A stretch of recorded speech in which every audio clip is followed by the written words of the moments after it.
I heard that in ACA, instead of doing the steps, you are doing the laundry list. And so they called that meeting doing the laundry. Pretty clever. So if you want to do your laundry, come hang out. Do the list, yeah. It'll Thursdays. Be great.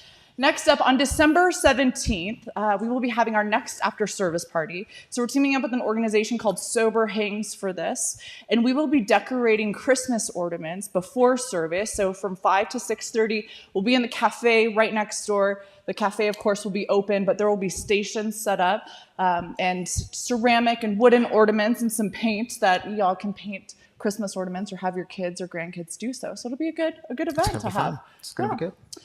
And lastly, y'all started it this past Thursday, right? Yes, we gathered in a cafe living room. It was beautiful. How was it? Yeah, beautiful. Good. So this week, it'll be the second week of Advent, Thursday from 6 to 7. It'll be 4 consecutive Thursdays. Yep. You and Carrie McMullen, our home team lead, Yep. are leading that for us. Just a very intimate group gathering. And you guys are doing kind of an intentional exercise each week. Yeah, Carrie's got a practice planned at the end of the session. Yeah. It's beautiful, trying to spread some hope and love into the world. Yeah. So if you're looking for a more quiet space, a quiet evening, these Thursday evenings are for you. Yep. You're welcome. So Thursday evening, 6:30 to 7:30 this week will be the second out of 4, so still time to come hang out with us on Thursday evenings. Thank you, Noelle. You're so welcome. Speaking of Advent, so we are in Advent. Rich and Sheila, do you want to come forward?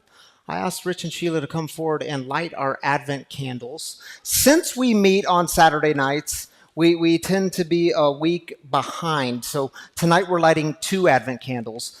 So if you're like, what the heck is this word Advent? Very simply put, Advent is the 4 weeks leading up to Christmas, where you're actually preparing for love, hope, peace, and joy to burst into the world, for the new thing to happen. So it's the 4 weeks leading up. So tonight we'll light the candles of hope and peace. Thank you all for being here. Oh, I need that mic. Noelle, do you have the mic? Oh, Tammy.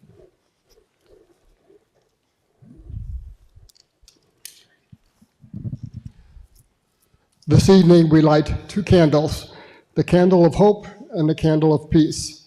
These candles remind us that God came into our world through the form of a vulnerable baby to offer hope and restore peace.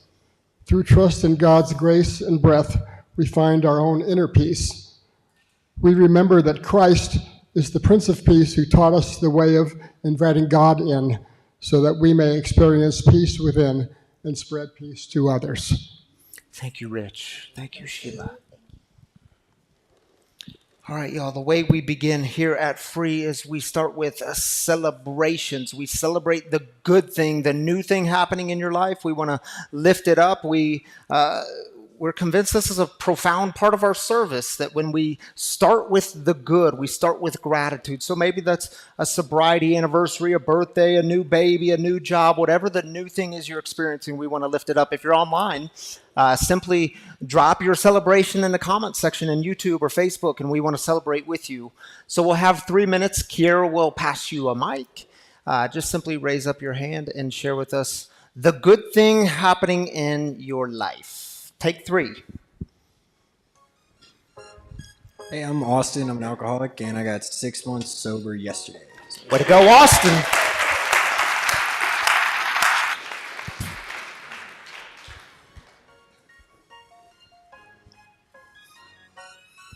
I lost 2 teeth. All right, Shiloh. Hi, I'm Abby, and today my aunt celebrated 90 days clean. All right.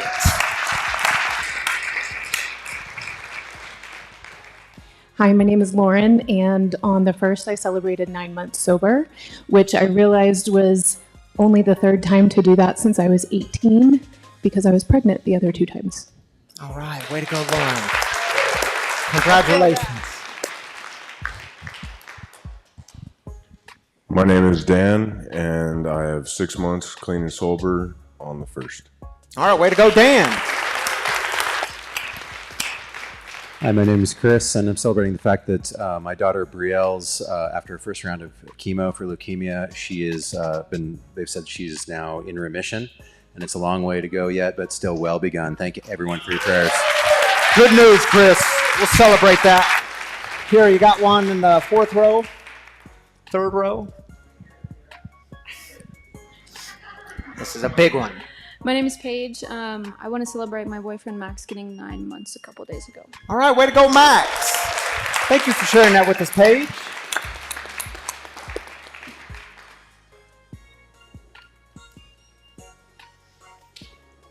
Anyone else got some good news to share?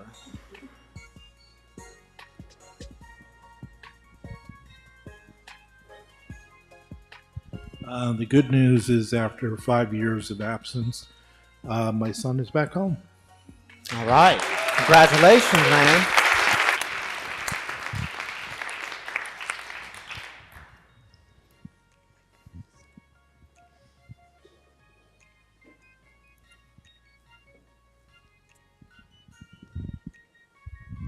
My name's Dan. I started my recovery journey 10 months ago. My friend Britt. And I haven't seen him in 4 months, so I'm really happy. All right, man. Good stuff. Glad you're here. I'm Adara, and the other day I did a kindergarten information night at my school. All right.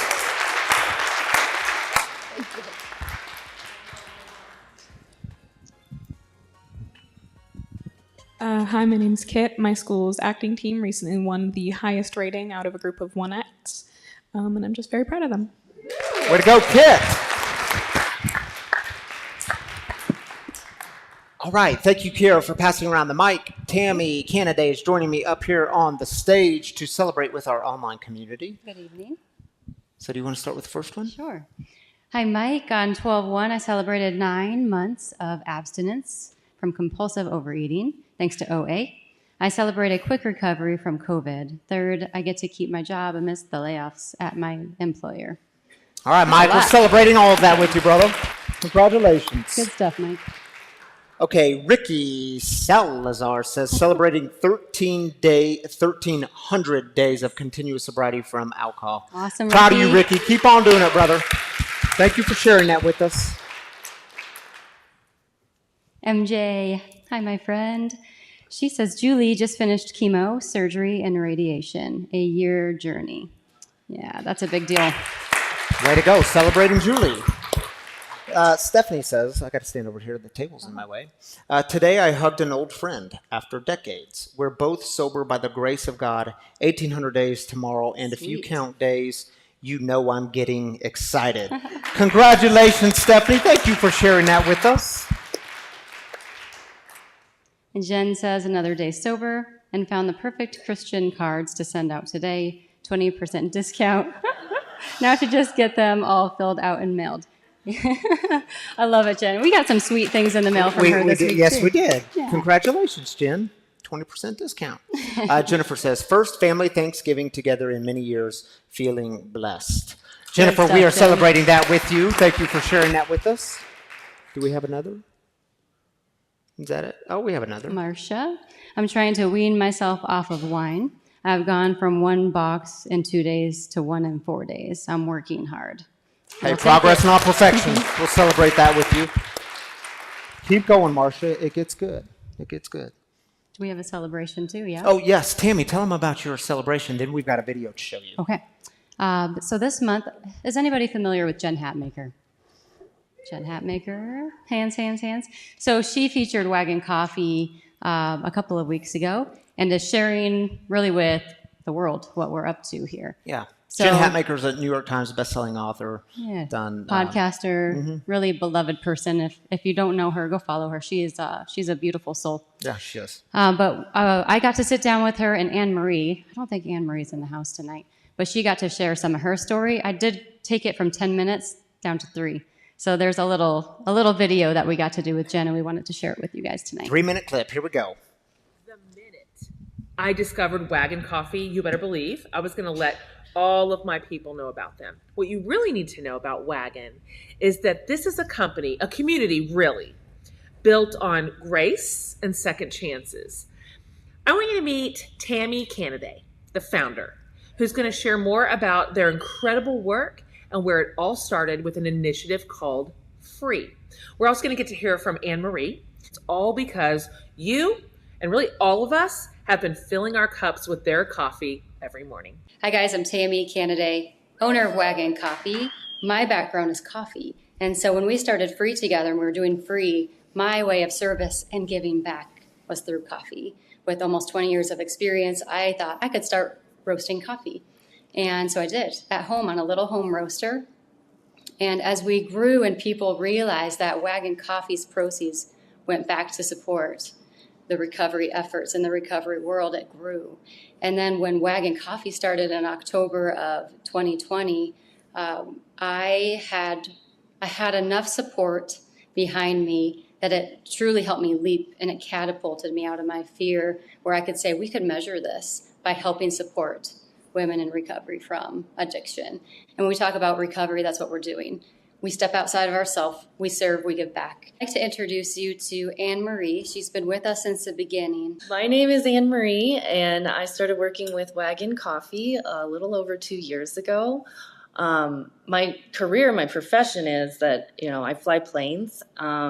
And then I, had some difficulties with alcohol, and I started into recovery. I got out of treatment in early 2020, and I was attending my home group meetings Monday through Friday at Free Spiritual Community. And so I just dove into it. I was unable to fly due to having to undergo treatment and some monitoring so that I could get back to that.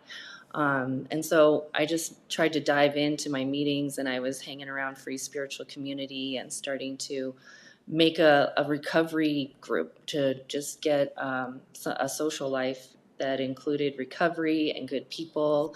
And Ryan and Tammy at Free Spiritual Community really make you feel welcome. They, recognize you, remember you and your story. And so every time I came in, I felt so welcome.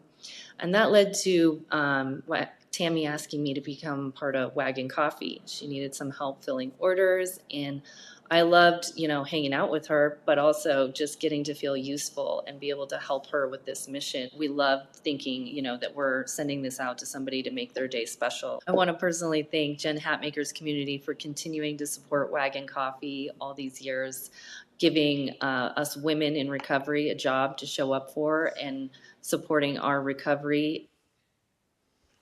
Woo! Way to go, Wagon Coffee, Tammy and Anne Marie. Oh, Anne Marie is back flying big airplanes again as of last month, because that's what we get to do in recovery. We get to fly high. All right, y'all. We're starting a 3-week series tonight. It's called Missing Peace.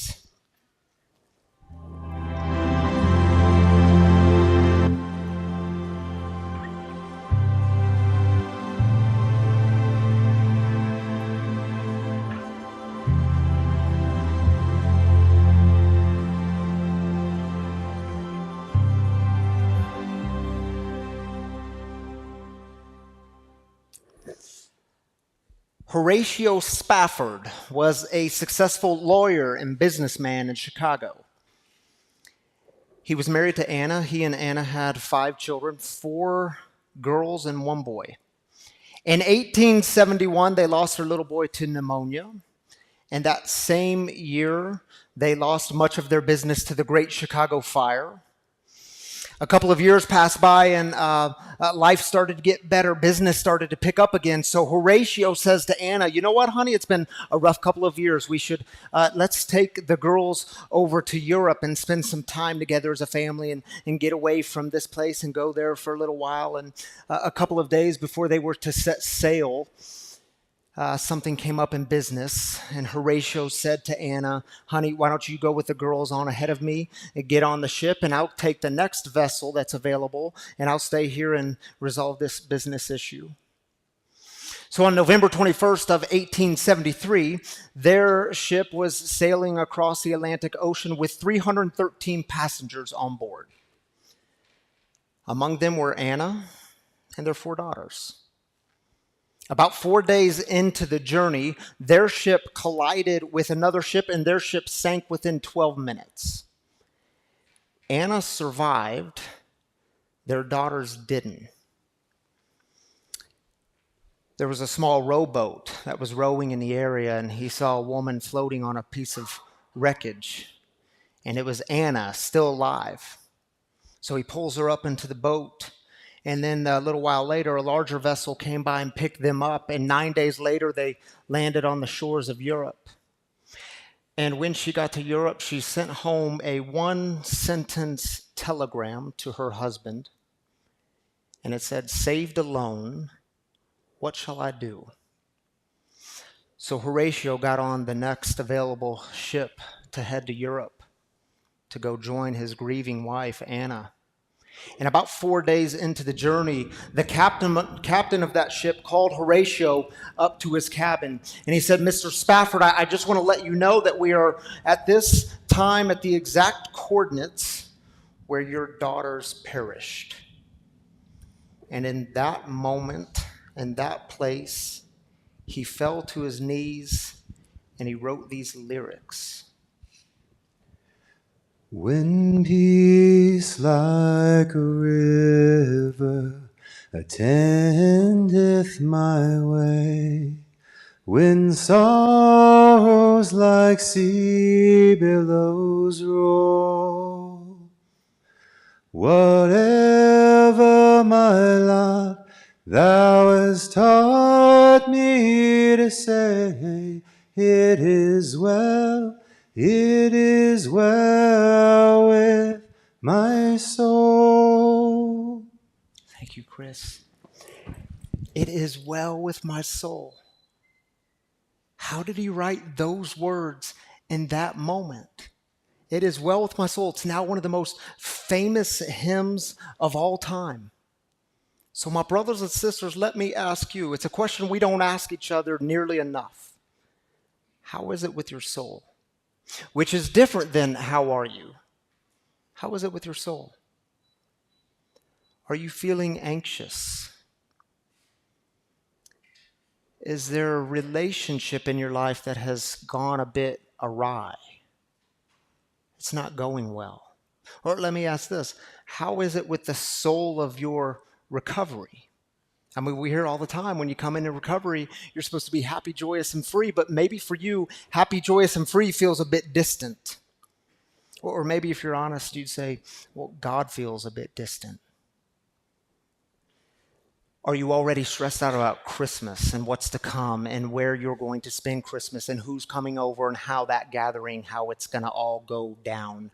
Are you missing peace in your life? And see, my guess is, if I were to ask you, what do you really want in life?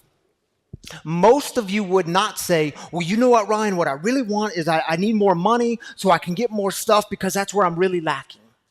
If I were to ask you what you really want in life, most of you would not say, Ryan, you know what I want? I want a struggle-free life where there's no problems, where it's always easy going and always smooth sailing. And I get it, y'all. Your impulse, your natural impulse can sneak up and make you think those things. But if I were to ask you truly think about what is it you want in life, most of you would begin to articulate and even point to a desire to have a deep-seated, deep-rooted peace in your life. The kind of peace that allows you to say, it is well with my soul in any given circumstance. And you know what's interesting? The founders of Alcoholics Anonymous, they got this, didn't they? Some of y'all might be familiar with that part in the big book that says the spiritual life is not a theory, it is something to be lived. And what comes right after that? They launch into these promises. That's what we commonly call them now. The promises were the 9-step promises. And I want to read with you just a section of these promises and notice what they don't say.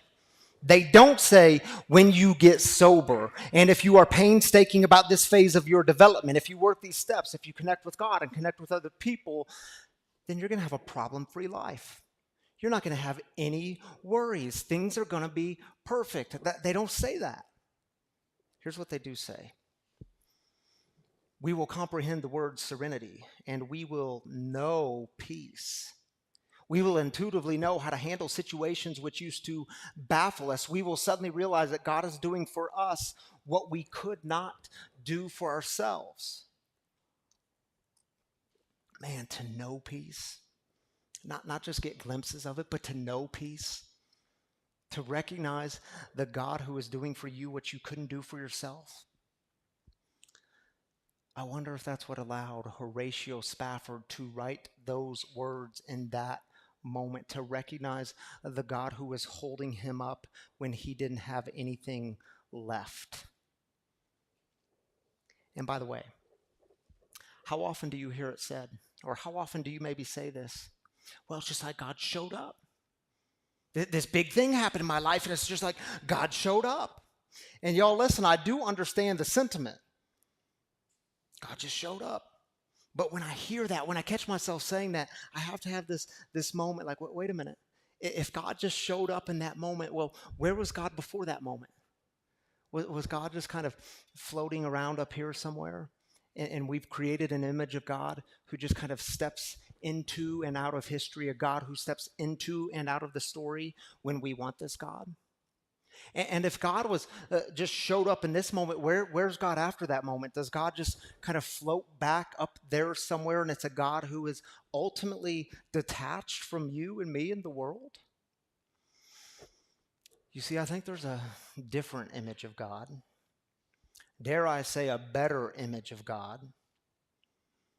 It's the God I've come to know through Scripture, the God I've come to know through experience, through my own sobriety.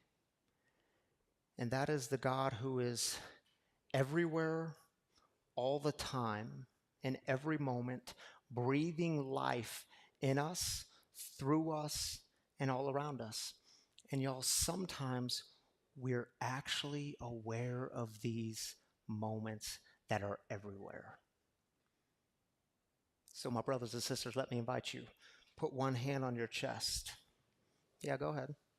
Put one hand on your belly. And just begin to breathe. Yeah, big deep breaths. Central to the Christian tradition for thousands of years have been disciplines of meditation, reflection, silence, and breathing. Yeah, see, our ancient ancestors, they believed that there was something divine about our breath.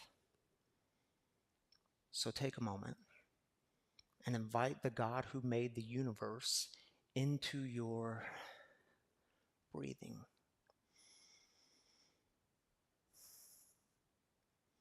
I know sometimes we say things like, man, God, you just feel distant. Or God, I'm going through this thing in life, and it's like you're nowhere to be found. Where are you, God? And I think when we have those moments, God is always responding like, seriously? Seriously? Because I gave you breathing. I'm in your breath. I can't get any closer than that. My brothers and sisters, is God as close as breathing? You know, for those of you that know our family, you know that Breck, our 6-year-old boy, he has a severe nut allergy. And I didn't know how severe this nut allergy was until the summer of 2020, which was a messed up year in itself, wasn't it? And the way I found out its severity, on that morning, we had got up and we went on a hike. It was me and Shiloh and Breck, and my mom was in town, so she was with us. My friend Jason was with us. We went on a hike, and after this hike, we decided to grab some brunch down in Littleton. And I knew enough at this point to know that to look at the menu items and see what items were on this menu item to make sure there wasn't nuts in it. And he and I, we landed on this fruit parfait. And man, they brought it out. It looked delicious, filled with all kinds of fruit and yogurt. And apparently it had walnuts scattered in it. That wasn't on the menu. And Breck takes his first bite, and he immediately says, "Poppy, my throat." And I'm going to answer a question because I know one of y'all are going to come up to me after the service and ask, or at some point this week I'm going to get an email, "Dad, did you have an EpiPen with you?" No, I didn't. I didn't know how severe this allergy was. I know it now. We carry EpiPens with us now. No, I did not have it at the time. So I take Breck out to the parking lot, and by this time, he's like grabbing at his skin and his body in such discomfort. He takes off his shirt, and there's hives and welts all over his body, and then he begins to vomit. And so I run back in because I knew things weren't going well. And I said, listen, y'all, we got to go. Breck's not doing well. We got to get over to Littleton Hospital. So we get in the car. We start driving. My mom is holding our little boy in the back seat. And I'm watching through the rearview mirror as I'm driving. And I see at one point his body starts to go limp and his eyes roll back in his head. And my mom, in the calmest voice ever, said, you need to drive faster. So I'm driving as fast as I can through downtown Littleton, stoplights, stop signs, and we make it into the Littleton hospital. And I said to Jason on the way while I was driving, he was in the front seat, I said, Jason, I can't think clearly right now. I need you to tell me exactly where to turn. So we get into Littleton Hospital, the ER parking lot, and I'm looking for a place to drive. And Jason said, you don't need a parking spot. You need to go up front and park there. Now, it just so happened, Jason, at that time in his life, was working security. Where? Littleton Hospital. So I said, Jason, I can't just leave the car out front. He got real serious with me. He put his finger up. He said, I work security here. Park here, and you get your boy inside. So we rushed Breck inside, and the nurses and doctors at Littleton Hospital, they were marvelous, taking good care of him. But the problem was his condition was worsening, and so they call in what they refer to as the rolling ICU unit. It's like an ambulance with ICU equipment, and they put him in that, and then they transport him to Children's Hospital because he was struggling to breathe. And we get to Children's Hospital, same scenario. The doctors and nurses were great, took good care of him. And then, y'all, 3 hours later, we're back home. And it was like nothing happened. Breck that evening was climbing a tree and throwing a baseball, doing everything little boys should do. And, you know, I had some time to reflect that evening on the day's events. And I spent some time in prayer. And do y'all know those prayer moments that you get where God so clearly and so poignantly is speaking back to you? Yeah, sometimes you got to be quiet enough. But it was so clear. God said, Ryan, dude, I got you. I got you. And in your moments of weakness, in your greatest moments of unclarity where you don't know which way to turn, look at the people I've surrounded you with and lean into them. Yeah, that's a lesson I've had to learn in recovery. Lean into other people. And Ryan, don't forget, I'm the God who is everywhere and in every moment breathing life. Whew. And here's what I know. You know, I learned a very important lesson that day that breath all of a sudden becomes much more significant when you're watching your little boy struggle to breathe.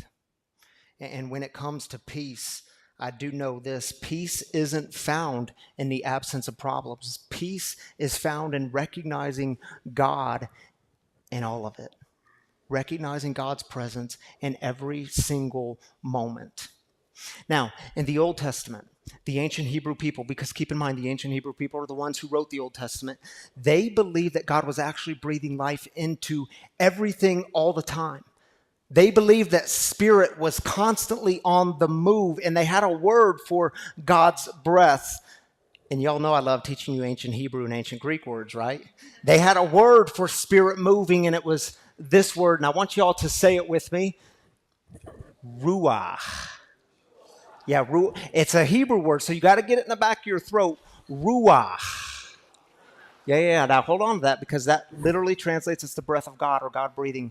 Now, say it again, but put your hand up to your face just a few inches away and notice the wind that's created when you say this word, Ruach. Yeah, that's kind of beautiful, isn't it?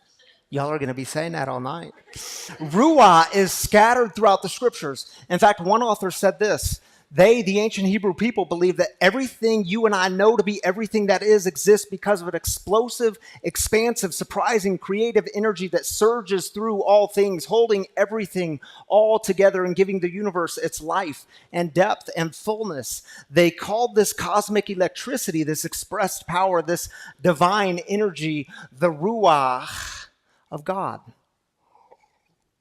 Now, for them, everything was God-breathed. Everything was God's breath. I mean, eating, hanging out with friends, going to work, dying, living, being present in this moment. It was all God-breathed, and it was God's ruach holding everything all together. And they became aware of these moments, and when they did, they wrote them down. And let me ask you, are you aware of the ruach, those God-breathed moments that are everywhere? Yes, see, they understood Ruah to be as wide as the universe and powerful enough even to sustain the stars. Like in one psalm, Psalm 33, the psalmist says, God breathed Ruah, and God breathed the word, and the stars popped out. How's that for a creation image? Stars popping out. But see, they also believe that Ruach was as personal and as intimate as the breath you just took. Like in Psalm 139, the psalmist says, God, where could I go to get away from your Ruach, your breath, your spirit? It's like everywhere I go, there you are. If I go up to the heavens, you would be there. And if I went down below, you would be there too, because not even darkness is too dark for you. And if I went to the ends of the oceans, you would be there too, because you are everywhere. It's those moments where you realize that everything is way bigger than you imagined, that there's more going on here, that God is in everything and spirit is blowing through all of it, your good moments, your hard moments, and every moment in between. Do you remember how the Old Testament begins? It's the very opening lines of Scripture. Check it out. When God began to create the heavens and the earth was without shape or form. It was dark over the deep sea, and God's wind, Ruach, swept. Some translations say hovered over the waters. Yeah, Ruach. Breathing life into everything that is, holding everything all together. The great wisdom teacher of the Old Testament, in the book called Ecclesiastes, you see, he recognized that each of us, you and me, we are the recipients of this divine breath. This ruach is given and it returns to somewhere. Or how he says it, the body is put back in the same ground it came from, and the life breath, ruach, returns to God who gave it. Fascinating, isn't it? Your body, your being, your atoms, everything that makes you, you comes from somewhere. It's why when the scriptures talk about life, they talk about it as a holy, sacred gift, because there's a life source behind it and beside it and beneath it. So when the writers of the Bible start talking about this God of peace, this is the God they're talking about. The God of Ruah, who sustains life, who holds everything all together in every moment. Are you aware of Ruah, the God-breathed moments in your life? And I'll close with this. You know what else Ruah taught them? And I believe it teaches us. Life is fragile, and God's in all of it. You know, in the Old Testament book of Job, anyone read Job or familiar with Job? Man, it's a beautiful reading. And this was a man who was intimately familiar with life being fragile. Everything was taken from him. He experienced a tremendous amount of physical suffering and mental anguish. And going through all of it, he says, I won't become bitter. I won't lose my integrity as long as there is breath, ruach, in my nostrils. But he cries out to God and he says this. He says, but God, don't forget, I am only a wisp of air. In other words, God, don't forget, I don't have much air left. The ruah up in here is thin. There's not much left, but he never failed in recognizing God's presence the one who was breathing life into him. And listen, you may know exactly what that's like. You may have been there. You may be there right now, that feeling in life where it can be hard to breathe. And what I know is peace doesn't mean you're going to have a life that is problem-free. Is it true? You can have peace and still have problems. And the truth is, you can have a lot of money in the bank. Your savings account can be flush, and you could still lack peace in here. The truth is, you can have outward success. People can be very impressed with your outward success, but you can at the same time be inwardly empty. See, peace is not found in the absence of problems. Peace is found in recognizing God's presence in all of it. And in my experience, it's true. Only God can offer you that missing piece that you long for. See, are you becoming aware of those ruach, God-breathed moments in your life? Let me ask you this, are you giving your peace away? And I know we say, well, so-and-so came along and they stole my peace. They just robbed my peace. They took it from me. No. No one can take your peace. No. You have to willingly give that away. And how is peace restored? When you realize God is breathing life in you and through you and all around you. When you begin participating with God in your life, in the very act of breathing, do you become aware that God is the one sustaining you, holding you up, breathing life into you, sometimes breathing for you when you don't have anything left. So here's what I want to do. I want to close with this movie clip. It's from the film Signs. And after this movie clip, it's about 2.5 minutes, I want you all to stay seated and stay quiet. Kira's going to come up here and play some of the sound bowls. And I want you all to be conscious of your breathing. Invite God into your breath. Be aware of the vibrations in the room, the God who is breathing life in you, through you, and all around you. Take a look.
Thank you, Kiera. Yeah, we can clap for that. Man, I could listen to that all night. She's going to stay here all night long after the service, for those of you that want to participate.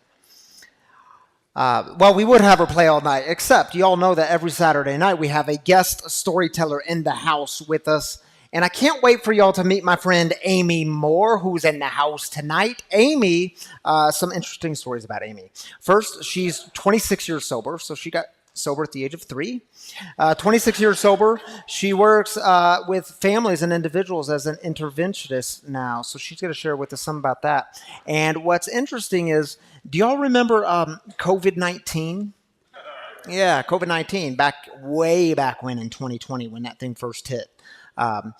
She was lined up to be one of our guest storytellers during COVID-19, and then it hit, and it just shifted everything. So Amy is rejoining us for the first time here tonight. Would you all help me welcome my friend Amy Moore to the living room?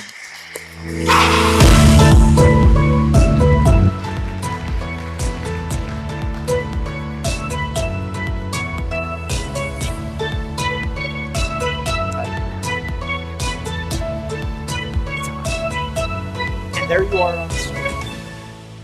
Here I am. There you are. And you got your Kleenexes. I have because my we Kleenex. might do some tears up here. You never know. You never know. All right, Amy, let's just jump right into it. So sober for 26 years, but I was so fascinated by this part of your story. When you told me what you thought peace was when you first got sober, what did you discover about peace when you first got sober? I really thought that when I came into the rooms that somebody was going to fix me, that they were going to do everything for me, fix all of my problems. I was calling for a color every single day. I was looking at prison time. All of these things were going on in my life. I didn't have a place to live. I was pregnant. It was just crazy. And I thought somebody would just fix me. They would just make it better for me. They would tell me all the steps to take in order to be better. Now, how many of y'all thought that was exactly the thing that would bring you peace, if someone could just come along and fix you? Yeah. So I was also fascinated by this. Some of the things you were in jail for. Now, look at little Amy up here on the stage, and imagine her telling you that she was carrying guns and selling and making drugs and tell us, just give us some of the backstory. We don't need to go into all the backstory, but give us some of the backstory. Okay, I'll give you some of the highlights. Man, I did so much crazy stuff, but the stuff that I got in trouble for, or actually the stuff that I got busted for. Okay, we'll talk about that stuff. You got caught, yeah. Yeah, I got caught, and I got caught a lot. But New Year's Day of 1995, I got arrested in my wedding dress in Doc Martens on the on-ramp to Bijou and I-25 for, I don't know, all kinds of stuff. But I ended up getting more charges of first-degree assault on 2 police officers. And, I woke up in a hospital bed covered in charcoal and my hands cuffed to the bed, and an officer standing at the door saying, "Amy, you are in big trouble." And I was like, "For what?" And the officer said, first-degree assault on 2 police officers, and went into a whole barrage of all the different charges that I had, eluding the police and just all kinds of stuff. And, you would think that would be enough. I went to jail and got in so much trouble, got evicted from my apartment, lost custody of my daughter.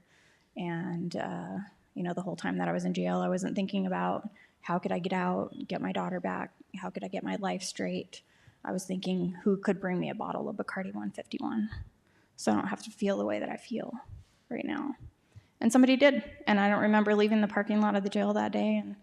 And everything I said I wouldn't do, I started doing that year. I started putting needles in my arms. I started making meth, and got arrested again at the end of that year for aggravated motor vehicle theft and domestic violence. Yeah, that's I was the one beating on the guy. The guy wasn't beating on me. Yeah. So when Amy's telling me this whole story, I'm just looking at her like, oh my goodness, I just can't imagine it. Like and that's the beautiful thing about recovery, right? We get these new lives, and thank God people look at us now and say, wow, I can't imagine that. Yeah. I mean, that's not the Amy we know. Okay, so you went back to jail, and what happened there? Well, I went back to jail and spent 4 days in jail. You know, I was the first time I was in jail for 65 days in solitary confinement. The second time it was like 4 days, and I just went, you know what? The consequences never, ever, ever deterred me from taking the next drink. The minute I got out, I started drinking again, started doing everything. And I would say it was probably a few months later before it really started hitting me. Like, okay, enough is enough. Like, I want to kill myself more than anything. And that was really when I called my mom. Yeah, you called your mom, and you also had a conversation with a pastor, right? Right. And you don't know who this is, but I just found it interesting when you told me what it did to you. Right. And so my mom owns a health food store, and she said, Amy, somebody here wants to talk to you. And I was like, who would want to talk to me? Like, I haven't talked to my mom in who knows how long. And she put this guy on the phone, and I later found out that it was a preacher, but he started praying while I was on the phone. And believe me, like, I didn't want anybody praying with me, but I was desperate. And I remember this warmth coming over me, like a warm shower. And today I know that as hope, as peace. But then I didn't know what it was. I was just like, oh my God, something happened to me. I don't know what it is, but. So that was that was the bottom. That was the end of the drugging and drinking for you. That was a bottom. It wasn't the end, but it was close to the Same end. year, right? Same year. Yes. Okay. So things may have gotten a little bit worse, but that was like your start to life into recovery, right? Yes. Okay. So if peace isn't for you, it's not about everything getting fixed. And I think, I mean, if we're honest about it, that's why many of us, we come into recovery, right? We just want life to be better. I want the pain to go away. I want the shame to go immediately away. I want all the guilt of the things I've done. I want that to go away immediately. So if that's not true peace, what have you discovered now, 26 years into sobriety? What does peace look like for Amy? Well, I think peace for me today is the more honest I am, the more peace I have. For the first 9 years of my sobriety, I celebrated a fraudulent sobriety date. And the reason I did that, because the last time that I drank, I was a few months pregnant with my second daughter. And I didn't want anybody to know that I drank while I was pregnant. So I immediately picked up a 6-month chip like the day after I drank and continued to celebrate that fraudulent day for the next 9 years. And every time somebody would ask me, like, how much time do you have sober? I'm like, isn't it just today? Come on. Isn't that what we say? It's only for today. We only have today. And it was killing me. It literally was the thing that stopped me from doing the steps, from really making connections with people, because I didn't want people to find out. And I thought, if you guys really knew me, that you wouldn't like me. And you did give them the opportunity to really know you. How'd that go down? When I finally gave people the opportunity to really know me, I found out the people that love me the most know me the best. And, I got honest with some people, changed my sobriety date. I was able to stop smoking. I found a sponsor, worked the steps in a row with one person, told them all of the stuff, got more and more honest. And I found that the more honest that I've gotten over time, the more peace that I've gotten internally, So what you're saying is, for those of you in your first 9 years of recovery, there's hope for you. If you don't do it exactly right, Amy is living proof that there is hope for even you. And wow, a whole nother topic we could get into of carrying a weight for 9 years. A lot of shame. That's hard to do. I mean, it's a lot of shame. I had to lie to a lot of people in order to keep that lie going for 9 years. Yeah, so every year you picked up a chip, were you reminded of this lie? Every year. And what's funny is I could not remember my sobriety date to save my life. And so today when people ask me, that person can't remember their sobriety date. And I was like, because they don't have one. That's funny. So that's been, just something I tell people. Okay, so in your sobriety now, man, it's easy to find peace when things are going good. Oh, we're at peace. God is good. You all are good. I love y'all. But when things are hard, when life throws that curveball, how do you dig into peace? It's really hard, Yeah. I think today, being that people do know me, one of my favorite lines in the big book is a solitary self-appraisal is insufficient. And I have to know somebody. I have to have somebody that knows me well enough to check me. I'm not easily checked. I don't respect a lot of people. I don't listen to a lot of people. So I better have those people that know me and can talk to me in a way that I can hear them so that I will listen and do whatever it is that they tell me to do. And these people always lead me back to God. They lead me to a prayer or a God box or whatever it is in the moment that I need in order to bring me back to God. It's not them. Don't rely on me. Rely on your higher power, and when they are not there, then I have to rely on a higher power. And can you tell them about the, I just put it in my notes, the triangle image? Oh, yeah. So my sponsor always says, okay, Amy, how can I do it with this? Why do you always have to go through this whole ordeal to get to God? And she put the triangle on a piece of paper like this for me. And she says, this is you right here, Amy. This is God right here.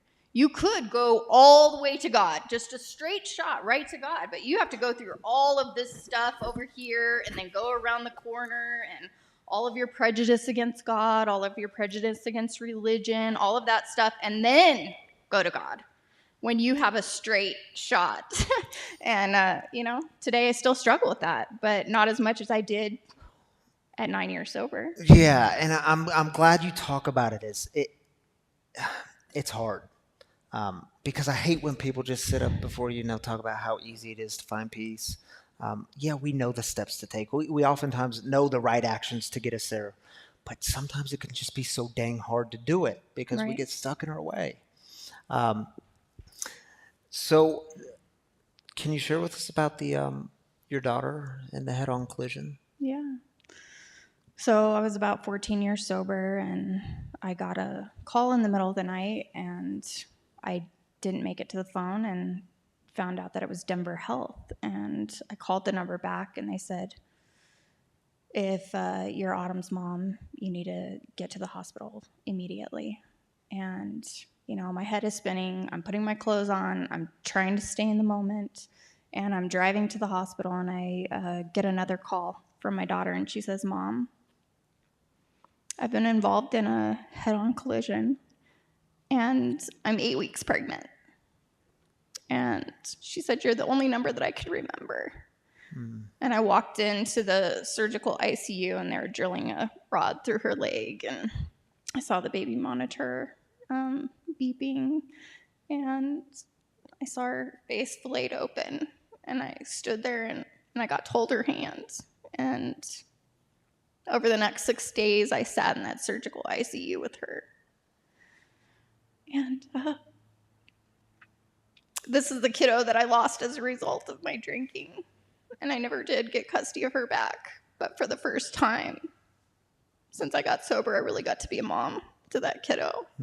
And, I remember my husband coming down, and all of us girls have really long curly hair. And she said, will you please just get the blood out of my hair? And I remember my husband just combing through her hair and me holding her hand while she, cried. And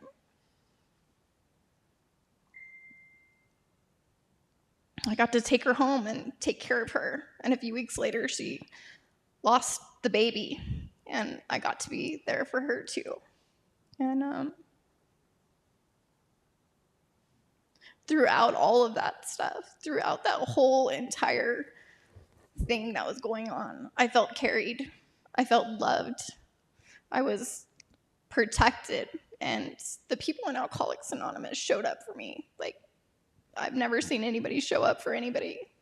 And I know that that's God, you know. Sometimes I have to have God with skin on it. And God with skin on it shows up a lot for me. Yeah. Peace often comes through people, don't you think? Yeah. Like, be reminded of the people I'm surrounding you with in these moments. So, Amy, I know that you, and thank you for sharing that vulnerable moment with us.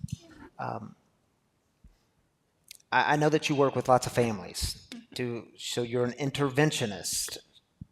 Your Instagram handle, can I say your Instagram handle? Please do. She's a drunk whisperer.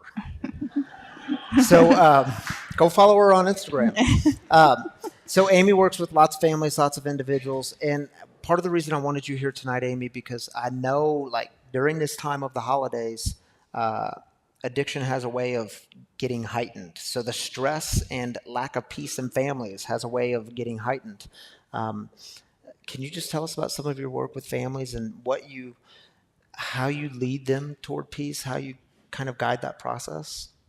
Well, I'm a really good regulator for one. So good regulator. We regulator. need that. I'm a good regulator. So the breath, I love that you talked about the breath earlier. Yeah. That's the biggest thing. Breath is life.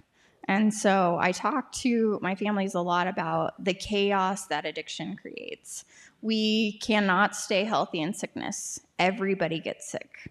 And so the ripple effect of addiction is 20 people that are closely related, and then those 20 people affect almost 100 people is the ripple effect of addiction. Wow. And so if that's going on in a family and you have your whole family together and they have all of these unrealistic expectations, there's going to be a lot of chaos. So teaching them a mantra, I give my families a mantra. Usually the mantra that I give them is I'm doing the right thing at the right time for all the right reasons. I'm going to get a good result. And teaching them practices to stay in the moment. Really knowing that breath is life. So teaching them to breathe through the things that are going on, teaching them simple meditations. Like there's a book called How God Changes the Brain. And it shows some research around 6 to 8 weeks of doing a simple meditation like Sa Na Ma Pa for 15 minutes a day, 8 weeks. It actually shows a spiritual experience in your brain. What is Sa Na Ma Pa? What's that mean? Sa Na Ma Pa. It's just a simple meditation. I'm not really sure of the background of that particular prayer, but it's cited in that book. Yeah. So if you get that book and you read a little bit more about the neuroscience of meditation, it's pretty amazing how the brain can change from actually your prefrontal cortex can be completely shut off and you start doing meditation or doing 12 steps or doing yoga or sound bowls or whatever to stay in the moment, that your brain can change over a very short amount of time. So the neural pathways in your brain actually change as a result of that. So if the family gets healthier, if the family unit gets healthier, then the sick person, the addicted person, has nowhere else to go but to get healthier. So the ripple effect of recovery is there as well as the ripple effect of addiction. Oh, that's fascinating. Yeah. The idea that we can change the neural pathways of our brain through action. Right. That's fascinating to me. So, Amy, what would you say to, what is today? The 3rd? So we're how many days away from Christmas? 21 days? 22 days? 22 days. 22 days from Christmas. What do you say to the family who is, they're just barely hanging on right now because their loved one is out, God knows where, still active in addiction. Maybe they're on the streets, maybe they're in jail, they don't know where. What would you say to that family, that loved one, that son or daughter, mom or dad, spouse? I would absolutely tell them to take action and to get the help that they need for themselves. And that comes in a lot of different ways. There are a lot of support groups out there for the families. There are a lot of different opportunities to get therapy and group therapy, all different kind of things for the family so that they can have that group support. And, I definitely would suggest a mantra if, a lot of different things that the family can do, like the things that I mentioned earlier. Yeah. Because those actions are simple, They happen quickly. So any word or phrase repeated over and over can clear a channel to your higher power. So that gets you in the moment. So there are different things that you can do, like grab an ice cube, get some lavender, use all of your 5 senses, stay in the moment. Sometimes I'll do this right here, right now. Where are you? Oh, I Where love are your feet? Like, can you put your feet in the snow? Because the more sensations that you have around getting your body where it is and not being, disassociated or whatever, you can do that with an addict too. But family members seem to, really get a lot out of that. So getting back into your body, getting all those things. Some people say that God is between the clap, so right here, right now, in that breath is where that peace is found. And people, no matter what the chaos is going around them, no matter what the addict is doing, they can be okay, even in that sickness. Yeah. When I came into 12-step recovery, and we at this meeting I was at, we would start with the serenity prayer and end with it, and I'm like, oh my gosh, why are we doing this? We just said it. Why do we need to say it again? Because something happens in that repetition, right? It's a way of inviting God in. Yeah. Amy, thank you for being with us tonight. Thank you for the gift that you are to the recovery community.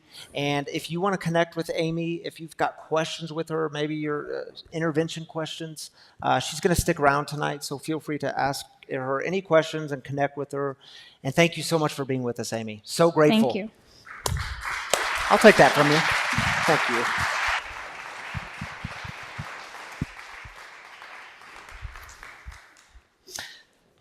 All right, y'all, the way we close things here for the Saturday night service here at Free is is that mine? No. Oh, you're going to pass the mic around. Thank you, Bobby. Bobby's on it. We close the same way we do with celebrations. We do it with heartaches. We lift up the hard things that you're going through, the burdens that you're carrying, because as a community, we realize that we're not created to carry these burdens alone. So again, something profound happens when we lift these burdens up as a community, and we believe that God always hears the cries of the people. So if you're carrying a burden, I invite you to share it. Get vulnerable. Hope I don't fall over. Get honest. If you're online, just drop it in the Facebook comments, the YouTube comments, and we want to receive your heartaches there and stand with you, pray with you. So drop them in, and then we'll join you right after these 3 minutes. So y'all take 3 minutes.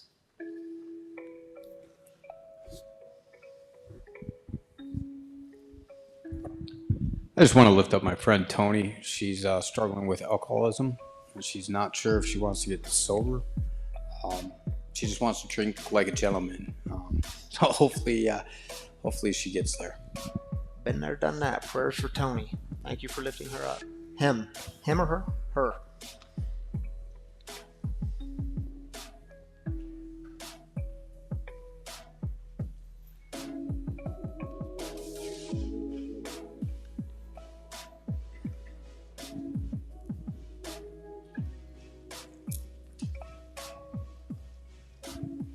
Hi, I would just ask for prayers for my husband who has to undergo his second shoulder surgery after a mountain bike accident, and prayers for my oldest son who's 21 days sober, but this is going to be a hard week. Yeah. Thank you for lifting that up. Prayers for both of them.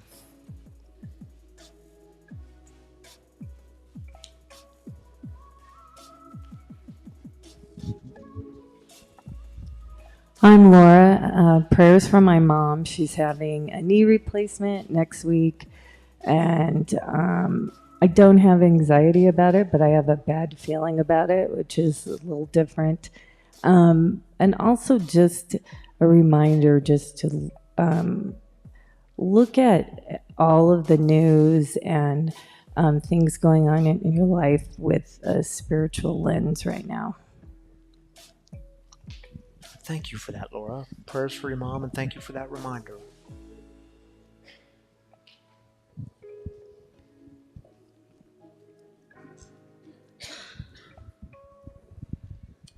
I just want to lift up my sweet friend who's going through a lot of life transitions right before the holidays and leaving an old relationship and really diving into just being her courageous true self and really in the depths of living at peace with unsolved problems. And anyone who's kind of going through that shift right before the holidays, just lifting them up and letting them know that we're there for them. So.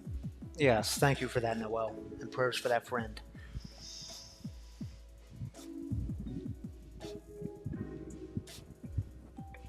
My name is Ryan. I would appreciate your prayers for me and my wife. I am 1 week short of 3 months sober, and my wife is, we're not officially separated, but we're not in a great spot. We haven't hardly talked, haven't seen the kids, so if you pray for my wife and my family, I'd really appreciate that. Yeah, prayers for you, brother. Thanks for sharing that with us. Prayers and family.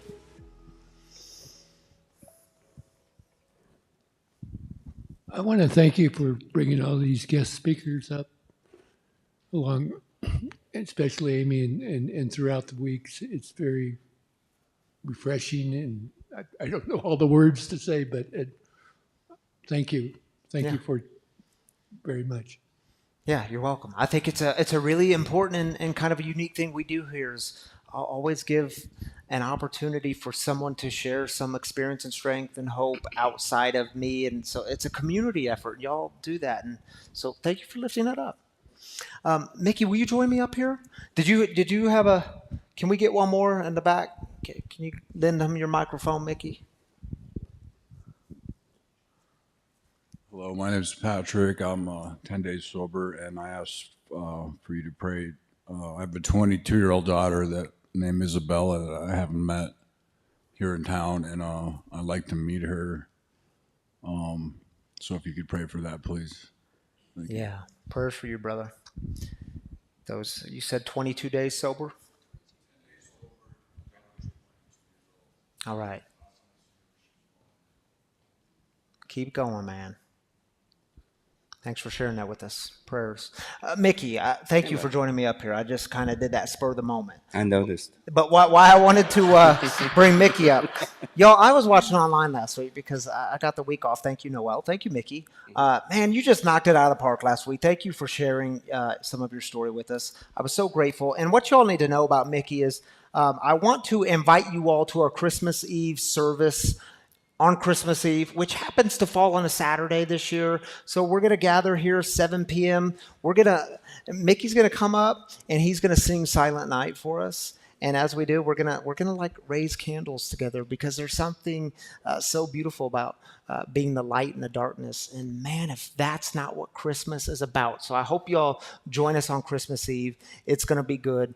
Feel free to bring your friends and family, kids. They're all welcome. So plan on being here at Christmas Eve. That's why I wanted you up here, Mickey, just to give you a little Christmas Eve Silent Night plug, one of my favorite songs. All right. But you also get to can you can read? I can read. Okay, yes. good. I didn't want to make that awkward, but all right, dude, you get the first one then. From Mike, my heart breaks for all the friends that are being laid off from my employer. So many wonderful friends from different walks of life. Definitely. Yeah, prayers for you, Mike. That's a big one.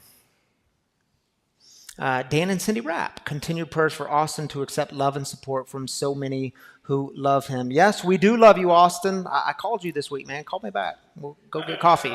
Dan and Cindy, glad you're part of this community. Glad you're here tonight online. From Jen, prayers for a dear friend of ours. Her mom passed away yesterday morning due to complications from Alzheimer's. Also prayers for my brother as he goes through to his doctor's appointment on Monday to see if additional surgery is needed. Definitely prayers for that. Yeah, thanks for lifting that up, Jen. And Stephanie says, just breathe. Yeah, ruach. Just be. We're going to be okay. Love, my love to you all.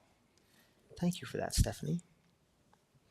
And from Michelle, prayers, COVID leaves our home. Yeah, Absolutely. Michelle, we miss you tonight. So hope you're healing and getting weller. Weller? Jeez. Sorry, man. You know what I meant, Mickey. You know what I meant. She knows.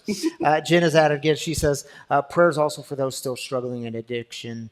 I wish I could hug them all into recovery. Yeah, thank you for that, Jen. That's been lifted up here. Man, I received word someone in this community, we lost another person to fentanyl overdose this week. You also, when we talk about addiction and breaking the silence of addiction, you know it's got some real roots to it. There's a reason we do this. Thank you for being here, Mickey. And We'll see you in a couple weeks to sing Silent Night together. We're going to belt it out. And by we, I mean you. All right, y'all, I should tell you, there are three ways to give in this community, and truly your giving means the world to us. It's what helps us keep going. Without your giving, truly we don't exist. So thank you for everyone who participates. You can do it through the app. Download the app. It's free. You can give there. You can do it on the website, freespiritualcommunity.com/give, and you can give that way. Or you can text the number that will be on your screen in 3, 2, 1. How was that? And there's giving boxes to the side. One on this side right here. It's cleverly titled Giving, and one just outside of this door. And I know that some of you have made a spiritual practice out of this. You take this seriously in your spiritual life, and you realize giving is part of that spiritual journey. Thank you for that. And thank you for the, no matter how small or big the donation is, we truly are grateful for all of it. Someone's got their hand up in the back. I'm assuming there's a question or something to say. Yeah, please do. I'm Rick.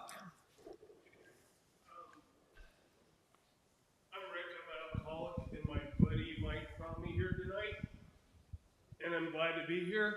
I appreciate everybody, and again, I appreciate my buddy Mike for bringing me here tonight. Bless you all.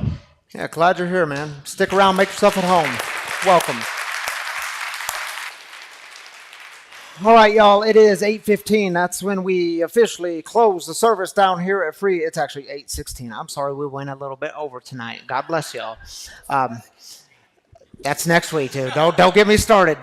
Hey, and let's go out in a prayer, shall we? Because there's a beautiful prayer called the Serenity Prayer. I mentioned it just a moment ago. And will y'all just do me a favor? Take one big, deep Ruah. The God who breathes life.